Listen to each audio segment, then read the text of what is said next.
quelles innovations dans le repérage amiante pourraient être plus efficaces?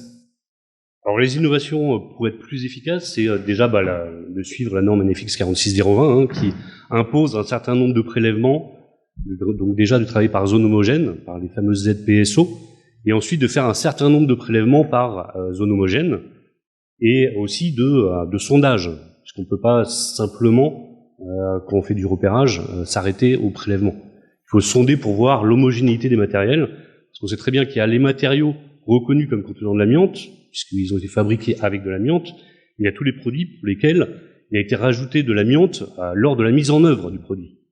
Alors j'étais également formateur sous section 4, et j'ai eu des stagiaires en formation qui me racontaient que leur père était donc peintre en bâtiment, et que pour mieux tendre sa peinture, il rajoutait de la poudre d'amiante à sa peinture.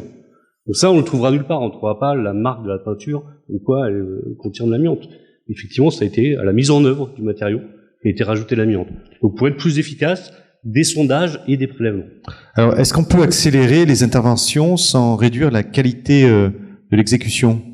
Alors, le temps d'intervention, on essaye en général, quand on est opérateur de repérage, d'intervenir assez rapidement, le plus rapidement possible. Il y a des temps qui sont qu'on peut difficilement limiter, comme le temps d'analyse au laboratoire, même si on peut demander des analyses en express, il y aura toujours quand même un certain temps, effectivement.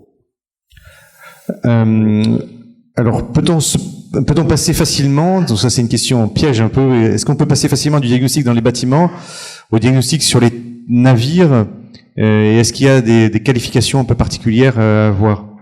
Oui, tout à fait. Alors, l'entreprise Citae, justement, a été audité par rapport à la norme 17020 par le COFRAC, parce qu'on veut rechercher effectivement l'amiante dans les navires, mais c'est pas le même métier. C'est pas parce qu'on fait du diagnostic dans le bâtiment qu'on peut du jour au lendemain se lancer dans le diagnostic sur les navires. Et justement, c'est ce que précise la 17020, c'est que on doit avoir des connaissances quand même sur les bateaux et sur les navires avant de pouvoir se lancer là-dedans. Voilà, une spécialisation encore, formation, spécialisation des acteurs. Voilà, on peut vous applaudir, Frédéric Ancien. Merci.